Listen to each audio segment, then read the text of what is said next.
अब जो कुछ भी हमें इस रेखांकित में दिया गया है बस उसी की व्याख्या करनी है, बस यहीं तक करनी है व्याख्या, पूर्वजों से लेकर के धारण करते हैं तक। ठीक है, तो इसकी व्याख्या में कुछ नहीं होता है, केवल आपको कुछ शब्द परिवर्तित करने होते हैं, बस उसी को सेम लिख दीजिए, बाकी कोई मैटर इतना नहीं करता है, क्योंकि जो गद्यांश में दिया रहता है वही तो लिखना पड़ेगा ना।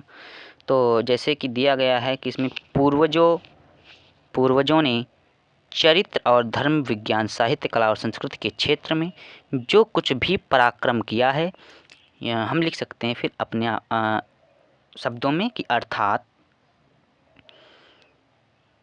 पूर्वजों ने जो भी पराक्रम हमारी संस्कृति को बचाने के लिए किया है और सांस्कृतिक परिवेश विकास की एक पद्धति है, हमारे पूर्वजों ने चरित्र, धर्म, विज्ञान, साहित्य, कला और संस्कृति के क्षेत्र में जो उन्नति की है उस पर गर्व करते हुए हम उसे राष्ट्र की विभूति के रूप में स्वीकार करते हैं और प्राचीनता के प्रति गौरव की भावना से हमारे मन में भावी प्रगति हेतु प्रबल आकांक्षा का उदय होता है। इसी प्रकार हम लिख सकते हैं, बस पूरा नहीं करना होता है, केवल इतना ही करना है, धारण करते हैं तक। इसी प्रकार आप कर सकते हैं, कुछ शब्द बदल देने हैं बस। और अगला जो है प्रश्न कह रहा है कि हमारे पूर्वजों ने संस्कृति के किन क्षेत्रों में अपना पराक्रम दर्शाया है। तो सीधे आप गद्यांश में चले जाइए, क्या लिखा हुआ है कि धर्म, विज्ञान, साहित्य, कला और संस्कृति के क्षेत्र में हमारे पूर्वजों ने पराक्रम दर्शाया है। ठीक है, बस हो गया। अगला प्रश्न जो है वो कह रहा है कि हम अपने भावी जीवन में साकार होता हुआ किसे देखना चाहते हैं। सीधे आप गद्यांश में जाइए, इसमें कह रहा है कि जीवन में साक्षात देखना चाहते हैं, यही लिखा है कि पूर्वजों ने चरित्र और धर्म, विज्ञान, साहित्य, कला, संस्कृति में क्षेत्र में जो भी पराक्रम किया है उस सारे विस्तार को हम गौरव के साथ धारण करते हुए और उसके तेज को अपने भावी जीवन में साक्षात देखना चाहते हैं। ठीक है, बस यहीं तक लिख दीजिएगा, पूरा आपका आंसर हो जाएगा, आपको 2 नंबर मिल जाएंगे। फिर अगला प्रश्न है, कह रहा है कि राष्ट्र के विकास का स्वाभाविक ढंग क्या है। जो राष्ट्र के विकास का जो स्वाभाविक ढंग है वो क्या है। तो आप सीधे इस गद्यांश में जाइए, यहाँ पे लिखा हुआ है राष्ट्र संवर्धन का स्वाभाविक प्रकार। ठीक है, इसी में आप ढूंढ सकते हैं कि यहीं से आप लिख सकते थे कि गौरव के धारण करते समय, आप यहाँ से लिखिएगा, इसका जो दिया हुआ है कि हमारे जो पूर्वजों द्वारा दर्शाए गए महान चरित्र हैं, यहीं से लिख दीजिए, कुछ नहीं होता मैटर। पूर्वजों ने चरित्र और धर्म, विज्ञान, साहित्य, कला और संस्कृति के क्षेत्र में जो कुछ भी पराक्रम किया उस सारे विस्तार को गौरव के साथ धारण करते हुए और इसके तेज को अपने भावी जीवन में साक्षात देखना चाहते हैं, यही राष्ट्र संवर्धन का स्वाभाविक प्रकार है। पूरा लिख दीजिएगा, यहाँ तक आपके 2 नंबर वो भी पक्के। ठीक है, 10 नंबर आपको समझ लीजिए, बस इसी में से छांटना है। बस आपको पाठ का नाम पता होना चाहिए, लेखक पता होना चाहिए, बस आप बाकी आपको सब कुछ इसी में से मिल जाना है। ठीक है, अब बिना देरी करते हुए अगले प्रश्न पर आते हैं। ये है आपका अथवा में दिया था, ये है अथवा में है, कर लीजिए इसको भी, यही आपको पढ़ना है, पूरा पढ़ लीजिएगा। और बाकी हम इसके जो लेखक और पाठ का नाम है वो बता दे रहे हैं, इसको भी आप देख लीजिएगा। सभी में कहते हैं ना कीवर्ड होते हैं, तो इसमें भी है, जैसे ये कमल ऐसा ही बना रहेगा, ये पुष्प का नाम कमल है, तो समझ लीजिए कि अशोक के फूल से लिया गया है। और इसके जो लेखक हैं वो हजारी प्रसाद द्विवेदी जी हैं। ठीक है, हजारी प्रसाद द्विवेदी जी हैं। ठीक है, अगला इसका प्रश्न देखिए, बस रेखांकित अंश की व्याख्या करनी है। इसमें रेखांकित अंश की व्याख्या इतनी की करनी है, यहाँ से जो रेखांकित दिया हुआ यहाँ से लेकर के यहाँ तक लुप्त हो गया है, यहीं तक व्याख्या करनी है। बस इसके कुछ शब्दों को परिवर्तित कर देना है, बाकी आपको व्याख्या वैसे ही लिख देनी है। ठीक है, और अगला प्रश्न है कि हम आज की संस्कृति को बहुमूल्य क्यों मान रहे हैं। तो आप सीधे गद्यांश में चले जाइए। ये लिखा हुआ है कि आज जिसे हम बहुमूल्य संस्कृति मान रहे हैं वह क्या ऐसी ही बनी रहेगी। तो ये प्रश्न हमसे ये किया गया है कि जो हम आज की संस्कृति को बहुमूल्य क्यों मान रहे हैं, बस यही प्रश्न है। और आप इसी में से लिख सकते हैं या अपने इसमें दिया नहीं है, मतलब अपने थोड़ा अपने चैप्टर जो पढ़ा होगा, आपको पढ़ाया गया होगा, तो उसमें से आप कर सकते हैं। बस यही लिखना है कि हम आज की संस्कृति को ये तो हाँ यही करना है कि हम आज की संस्कृति को बहुमूल्य क्यों मान रहे हैं। तो इसका सीधा उत्तर लिख दीजिए कि हम आज की संस्कृति को बहुमूल्य इसलिए मान रहे हैं क्योंकि हम इस संस्कृति को अत्यंत आधुनिक मानते हैं और इसे पूर्व की संस्कृतियों से श्रेष्ठ मानते हैं। क्या मानते हैं? श्रेष्ठ मानते हैं। ठीक है, श्रेष्ठ मानते हैं, बस यही लिखना है। क्या लिखना है? फिर से एक बार बोल दें कि हम आज की संस्कृति को बहुमूल्य इसलिए मान रहे हैं क्योंकि हम इस संस्कृति को अत्यंत आधुनिक अर्थात पुरानी, प्राचीन, आधुनिक मानते हैं। ठीक है, और इसे पूर्व की संस्कृतियों से श्रेष्ठ मानते हैं। जो पूर्व की संस्कृतियाँ थी उससे हम इसको श्रेष्ठ मानते हैं, इसलिए हम आज की संस्कृति को बहुमूल्य मानते हैं। ठीक है, हो गया। बस अगला प्रश्न क्या है आपका? कह रहा है कि प्रस्तुत गद्यांश में किसे लुप्त होने की बात की गई है। ठीक है, तो इसमें जो भी सीधे आप इसमें पद्यांश में आ जाइए कि यहाँ पे कहा गया है, देखिए ये लिखा लुप्त हो गया और लुप्त होने की बात की गई है, ये यहाँ पे लिखा है, ये देखिए। तो आप सीधे गद्यांश को उतार दीजिए यहाँ से लेकर के, यहाँ से कि आज जिसे हम बहुमूल्य संस्कृतियाँ मान रहे हैं वह क्या ऐसी ही बनी रहेंगी। सम्राटों सामंतों ने जिस आचार निष्ठा को इतना मोहक और मादक रूप दिया था वह लुप्त हो गई है। ठीक है, बस यहीं तक लिख देना है, बस हो गया प्रश्न का उत्तर। फिर क्या कह रहा है प्रश्न? कह रहा है कि धर्माचार्यों ने जिस ज्ञान को इतना मूल्यवान समझा वर्तमान में उसकी क्या दशा हुई।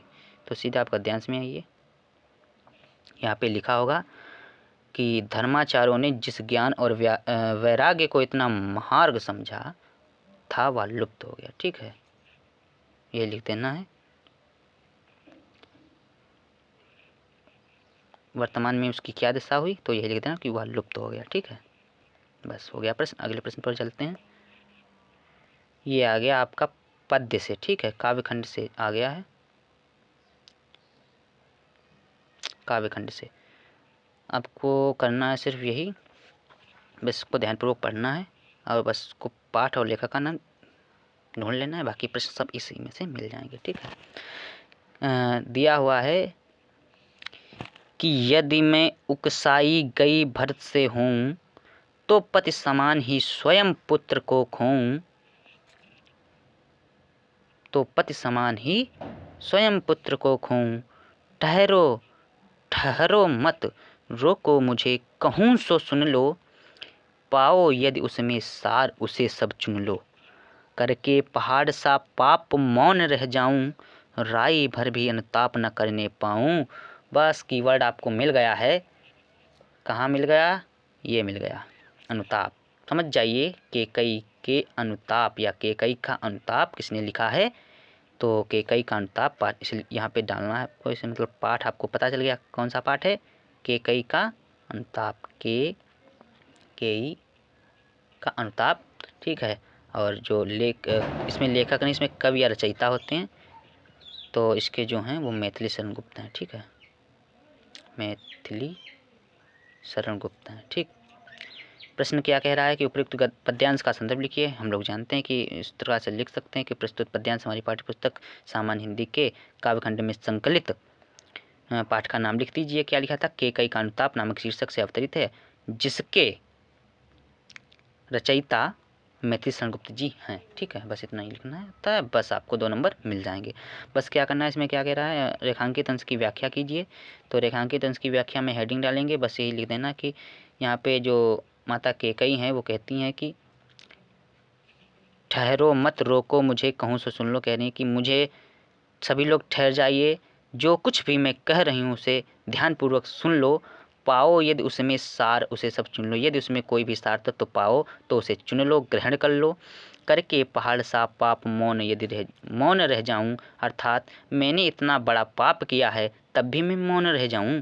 राई का मतलब होता है सरसों के दाने की भांति। सरसों का जो दाना होता है, सरसों का जो दाना या बीज मान सकते हैं, ठीक है, दाना अर्थात बहुत थोड़ा सा अनुताप अर्थात पश्चाताप न करने पाऊँ।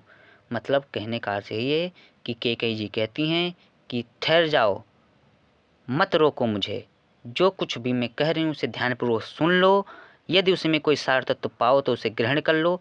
मैंने इतना बड़ा पाप किया है और मैं सरसों के दाने की भांति अर्थात थोड़ा सा भी मैं पश्चाताप न करने पाऊँ। बस यही लिख देना, हो गया आपको, मतलब व्याख्या जो थी वो हो गई बस। अगला क्या प्रश्न कह रहा है कि इन पंक्तियों को किस प्रसंगवश कहा गया है? तो इन पंक्तियों को कैकेयी के पश्चाताप प्रसंगवश कहा गया है। बस राम ने किस माता को 100 बार धन्यवाद देने योग्य समझा? तो राम ने कैकेयी माता को 100 बार धन्यवाद देने योग्य समझा। बस हो गया। अगला प्रश्न क्या है? कह रहा कि जन समुदाय ने चिल्लाकर क्या कहा? ये जो है वो इसमें नहीं दिया हुआ है, ठीक है। ये जो प्रश्न है वो इसका उत्तर इसमें आपको नहीं मिलेगा। आपने यदि पढ़ा है, अच्छी तरह से पढ़ा होगा, यदि पद्यांशों की पंक्तियों को पढ़ा होगा कैकेयी के किताब को, तो वहाँ पे एक वहाँ पर जो जनसभा होती है वो चिल्लाकर यही कहती है कि 100 बार धन्यवाद एक लाल की माई।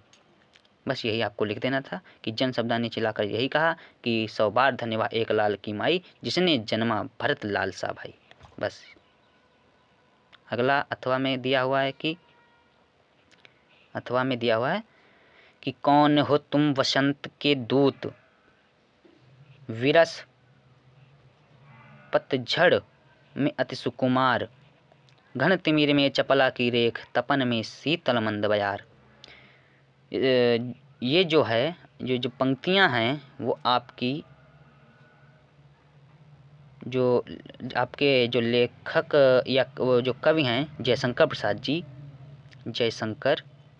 प्रसाद जी, उन्होंने लिखा है। पाठ का नाम जो है इनकी लिख सकते हैं यहाँ पे, श्रद्धा और मनु है, ठीक है। मनु और श्रद्धा या श्रद्धा मनु है, ठीक। पाठ का नाम है श्रद्धा मनु, ठीक, श्रद्धा मनु। और बस इसकी जो व्याख्या करनी है, पहला प्रश्न क्या है इसका देखिए। कह रहा है कि उपरोक्त पद्यांश का संदर्भ लिखिए, तो यहीं पे लिख देना है आपको कि प्रस्तुत पद्यांश हमारी पाठ्यपुस्तक सामान्य हिंदी के काव्य खंड में संकलित श्रद्धा मनु नामक शीर्षक से अवतरित है, जिसके रचयिता या कवि जयशंकर प्रसाद जी हैं। बस हो गया, ठीक है। अब करनी है हमको रेखांकित अंश की व्याख्या। रेखांकित अंश की व्याख्या मतलब पूरे की करनी है, इसमें जो भी रेखांकित में दिया है। देखिए इसमें क्या है, इसमें जो मनु होते हैं वो श्रद्धा से पूछते हैं, ठीक है। इसमें जो मनु हैं वो श्रद्धा से पूछते हैं कि कौन हो तुम वसंत के दूत, मतलब तुम कौन हो, तुम वसंत अर्थात वसंत ऋतु जो है वहाँ पर पतझड़ आ गया है, तो वहीं पर जो मन होते हैं वो श्रद्धा से कहते हैं कि कौन हो तुम वसंत के दूत, बिरस पतझड़ में अति सुकुमार, तुम इस पतझड़ में भी अति सुकुमार लग रहे हो, अर्थात गौर वर्ण वाले लग रही हो।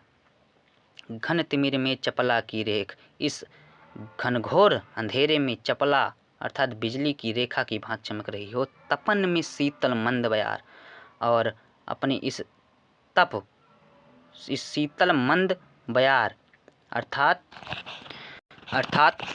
साथ ही वेदना और व्यथा से तप्त मेरे जीवन में शीतल और मंद पवन की भांति नवीन चेतना उत्पन्न कर रही हो। बस यही करना था, हो गया आपका।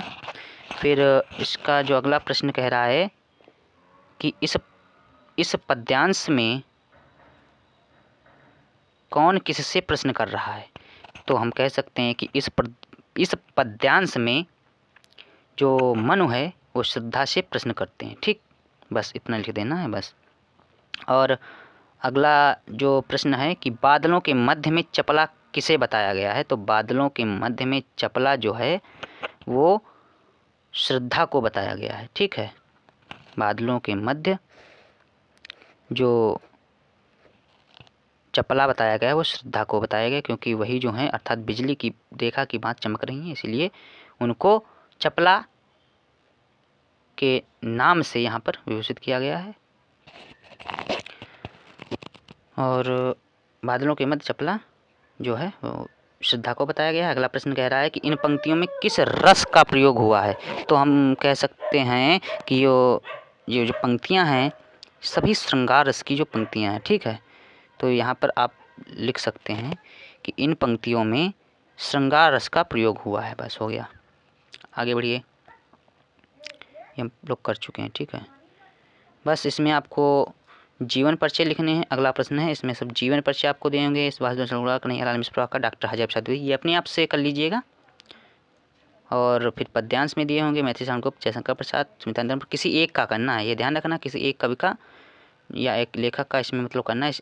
इन तीनों लेखकों में किसी एक लेखक का, इन तीनों कवियों में से किसी एक कवि का जो है साहित्यिक परिचय देना है। ठीक, जीवन परिचय मतलब दे सकते हैं, किस प्रकार से दे सकते हैं, मतलब आप उनके जीवन के बारे में, मान लीजिए ये कोई आपको जो पेपर है, मान लीजिए इस तरह से पेपर है, नोटबुक है।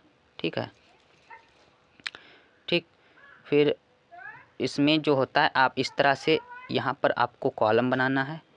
ठीक, यहाँ पे उनके नाम, पिता का नाम, ये सब लिख देना है, भाषा शैली, मृत्यु, जन्म। ठीक है, फिर यहाँ पर साहित्यिक परिचय हेडिंग डालनी, उनके बारे में साहित्यिक परिचय लिखना है, नीचे फिर कृतियाँ, शैली आदि लिख देना है। ठीक, बस हो गया, ये लिखना होता है बस।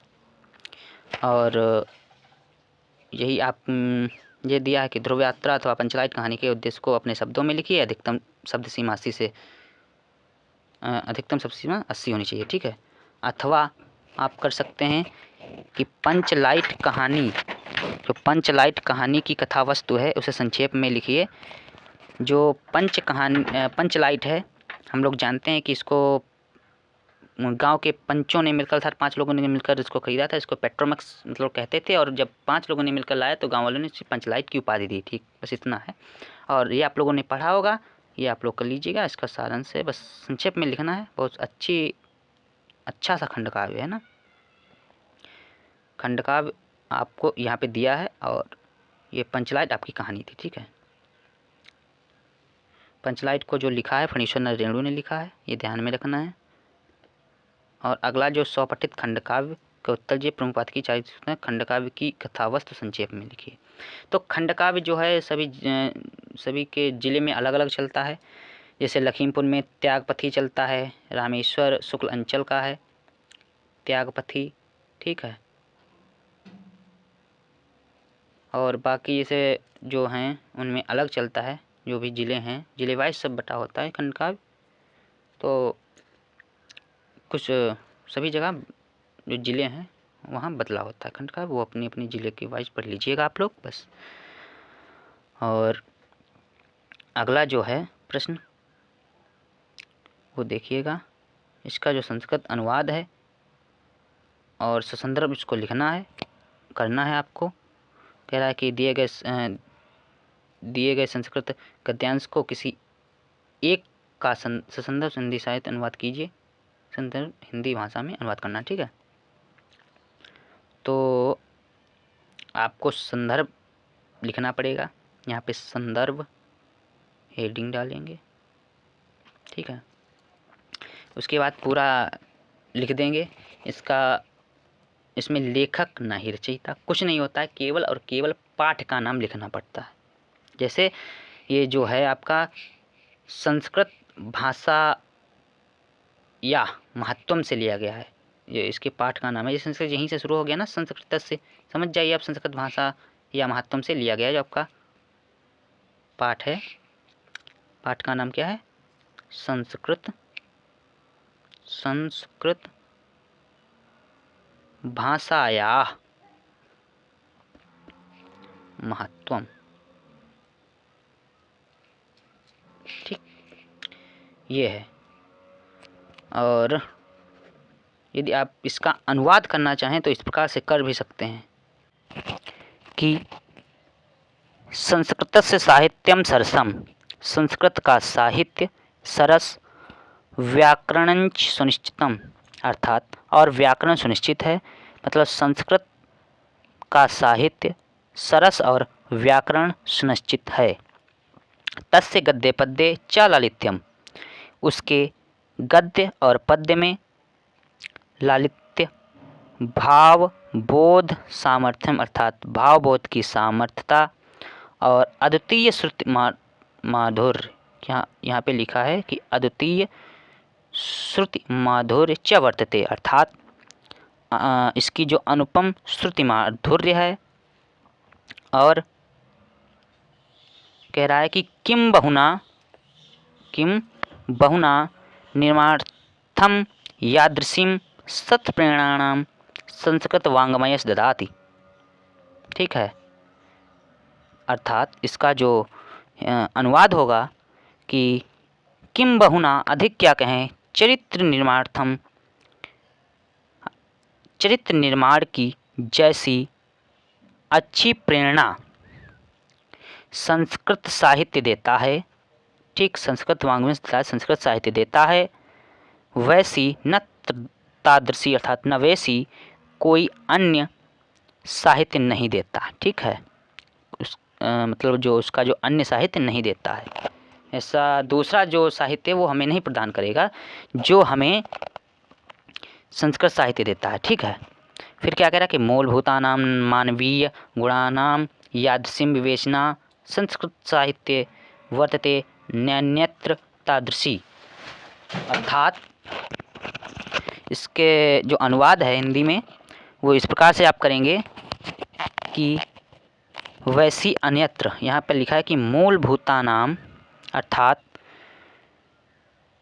मूलभूत मानवीय गुणों की जैसी मूलभूत मानवीय गुणों की जैसी विवेचना संस्कृत साहित्य में है, वर्तते। ठीक है, वैसी अन्यत्र, अर्थात उस वैसी नान्यत्र, मतलब वैसी अन्य में नहीं है। ठीक है, दया, दान, शौचम माने होता पवित्रता, औदार्य माने उदारता, अनुसूया माने ईर्ष्या, क्षमा माने क्षमा, अन्य चानेक गुणा, क्षमा और अन्य अनेक गुण, अनेक जो इसके गुण हैं इस साहित्य के अध्ययन से उत्पन्न होते हैं। बस हो गई। ठीक है, इसका जो अनुवाद था वो हो गया।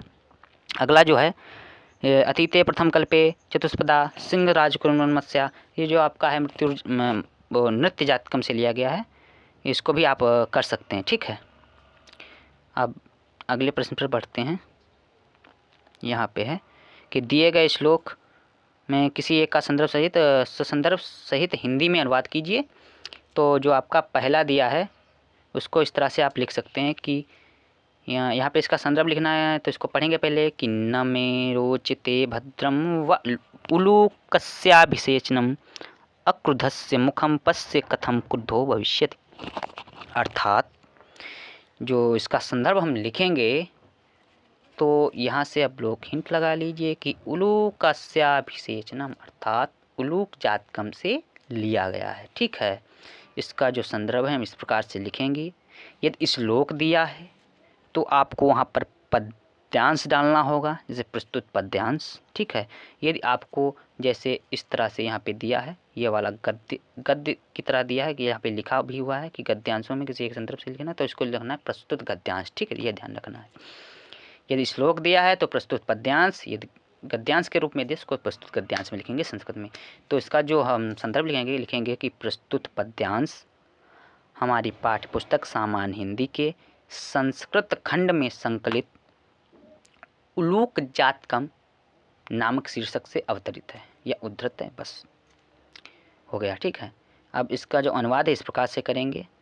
कह रहा है कि न मे रोचते भद्रम व उलूकस्याभिषेचनम, अर्थात उल्लू का राज्याभिषेक न मे रोचते, रोचते का अर्थ होता है ना ही अच्छा लग रहा है, भद्र माने कल्याणकारी, अर्थात उल्लू का राज्याभिषेक ना ही अच्छा लग रहा है और ना ही कल्याणकारी।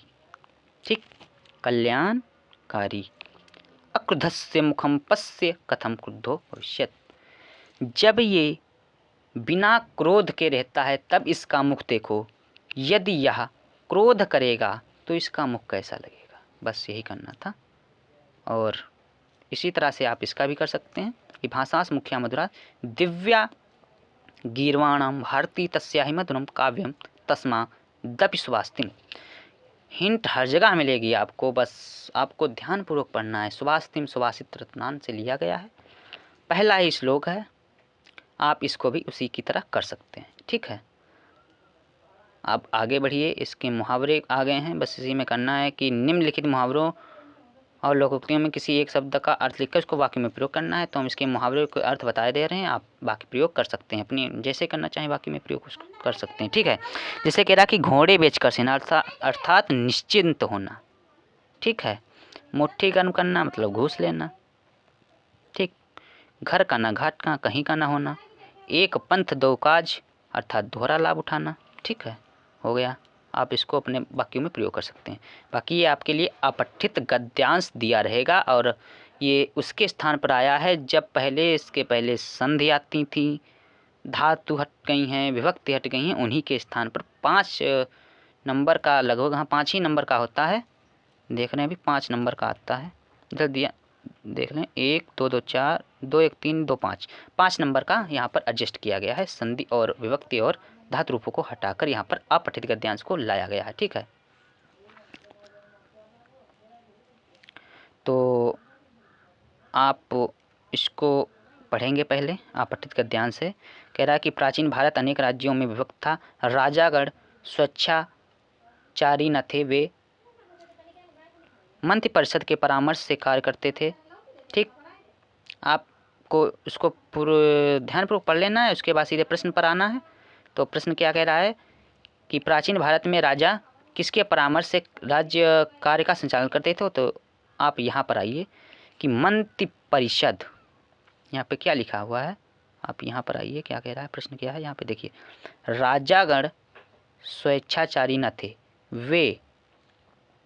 वे मंत्रि परिषद के परामर्श से कार्य करते थे। बस यहीं पे लिख देना है कि जो प्राचीन भारत में राजा मंत्रि परिषद के परामर्श से राज्य कार्य का संचालन करते थे। ठीक है, समृद्धि का जो कह रहा है कि विलोम लिखिए, तो समृद्धि का विलोम पतन होता है, पतन या विनाश लिख सकते हैं। ठीक है,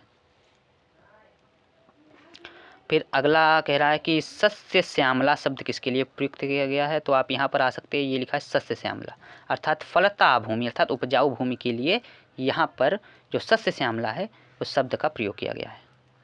आप इसको भी इसी तरह से पढ़ सकते हैं। इसका भी जो इसके जो प्रश्न है आपठित अथवा में होता है, यह पद्य की तरह होता है, इसको आप कर सकते हैं। ठीक है, एक ही को करना होता है। यहाँ पे लिखा है कि धूल शब्द का समानार्थी लिखना, तो धूल शब्द का आप रज लिख सकते हैं, समानार्थी होता है रज। ठीक है, तो फिर अगले जो प्रश्न हैं वो भी ग्रामर से थोड़े आ रहे हैं आपके, मतलब व्याकरण से पूछे जाएंगे। जैसे पूछ रहा है कि पहला प्रश्न है कि धरा और धारा का मतलब सही जो अर्थ है उसे लिखना है।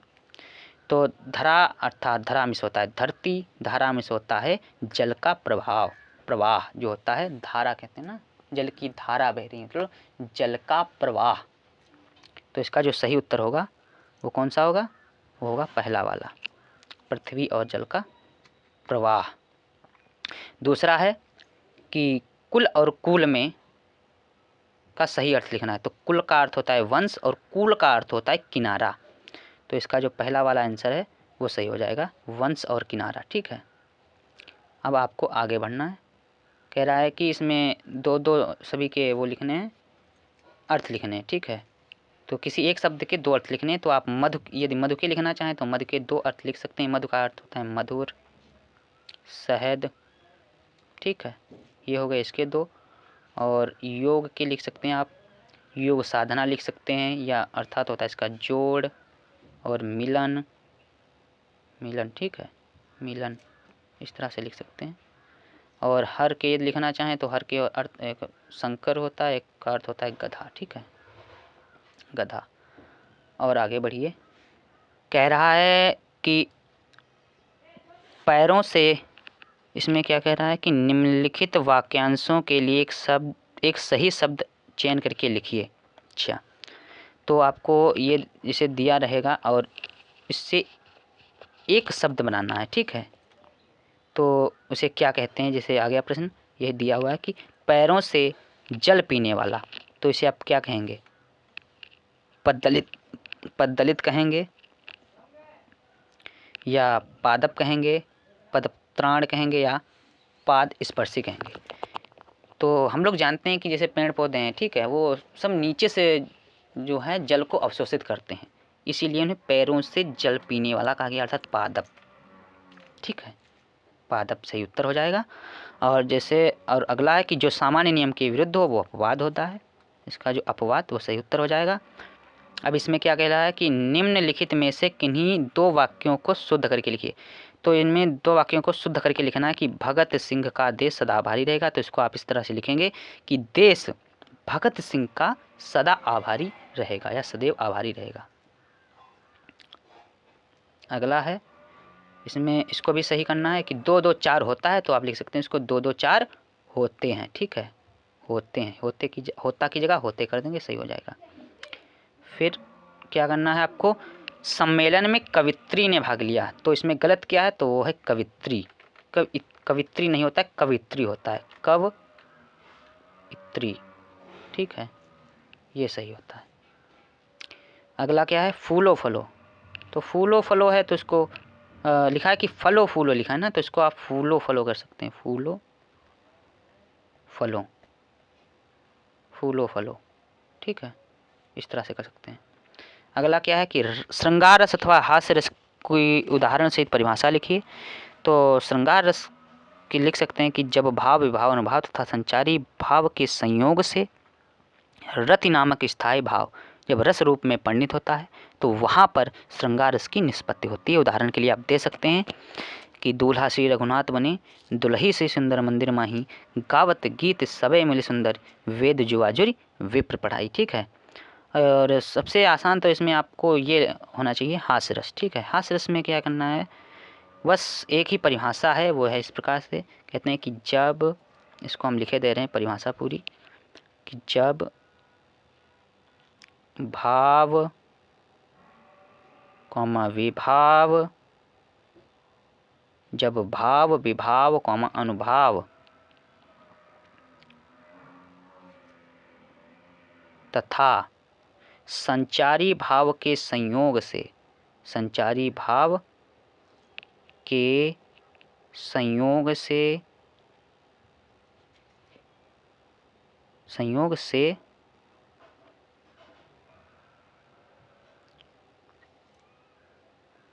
से हास नामक स्थायी भाव, हास नामक स्थायी भाव रस रूप में परिणित होता है, तो वहाँ पर हास्य रस की निष्पत्ति होती है। बस उदाहरण के लिए, हंसी हंसी भाजी देखी दशा दुल्हा दिगंबर की, पाहुनी जो आवे हिमाचल की उछाह में। या दूसरा है कि हसनी हसंगा हसे भुजनी भुजंगा हसे हासी को दंगा भयो नंगा के विवाह में, अर्थात शंकर जी के बारे में वहाँ पर कहा गया है। अगला क्या है कि यमक अथवा प्रेक्षालंकार को सोदाहरण परिभाषित कीजिए। तो यमक में क्या होता है, जब एक शब्द की आवृत्ति 2 या 2 से अधिक बार हो और अर्थ भिन्न भिन्न निकलें, तो वहाँ पर यमक अलंकार होता है। जैसे कनक कनक ते थोगनी माँ दिखता दिखाए, जो खाए बोरा जो पावे बोरा, ये लिख देना। या लिख सकते हैं काली घटा की घमंड घटा। ठीक है, घटा का अर्थ कम होना है, घटा मतलब बादल। ठीक है, और यहाँ पर दिया उत्प्रेक्षा अलंकार करना था, जब उपमेय की उपमान से संभावना जताई जाए तो वहाँ पर उत्प्रेक्षा अलंकार होता है। वाचक शब्द लिखते हैं जनु मनु जानो मानो जानो मानो आदि वाचक शब्द लगे होते हैं, वहाँ पे उत्प्रेक्षा अलंकार होता है। उदाहरण के तौर पर लिख देते हैं आप कि चारुचंद की चंचल किरणें खेल रही हैं जलथल में, मानो झूम रहे हैं तरवी मंद पवन के झोंकों से। ठीक है, या लिख सकते थे आपकी सोहत ओढ़े पीतपट श्याम सलोने गात मनोनील मन सेल पर आता प्रयो प्रभात। इस तरह से कर सकते थे।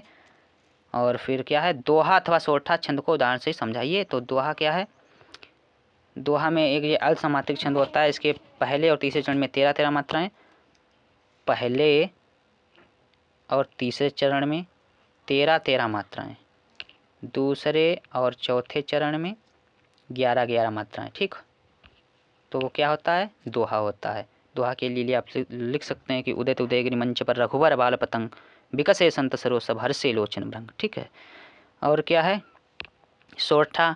सोरठा क्या होता है, इसके सीधे उल्टा होता है। इसके पहले और तीसरे चरण में 11-11 मात्राएं, पहले और तीसरे चरण में 11-11 मात्राएं, दूसरे और चौथे चरण में 13-13 मात्राएं होती हैं। ठीक है, उदाहरण के लिए आप लिख सकते हैं, जो सुमिरत सिद्धि होय गणनायक करिवर वदन करहु अनुग्रह सोय बुद्धिराज सुगुण सदन। ये जो है सोरठा का उदाहरण है, कर लीजिएगा। अब आगे आपका यहाँ पे जो है आपका नगर निगम अध्यक्ष अथवा ग्राम प्रधान के लिए बस्ती की गंदगी की स्वच्छता है संदर्भ में शिकायती पत्र लिखना है। ठीक है, शिकायती पत्र आप लिख सकते हैं, या अथवा में लिख सकते हैं कि अपनी प्रिय पुस्तक मांगने के लिए प्रकाशक को पत्र लिखिए। ये 6 नंबर का है, आप लोग लिख सकते हैं आराम से। निबंध आपका 9 नंबर में आएगा।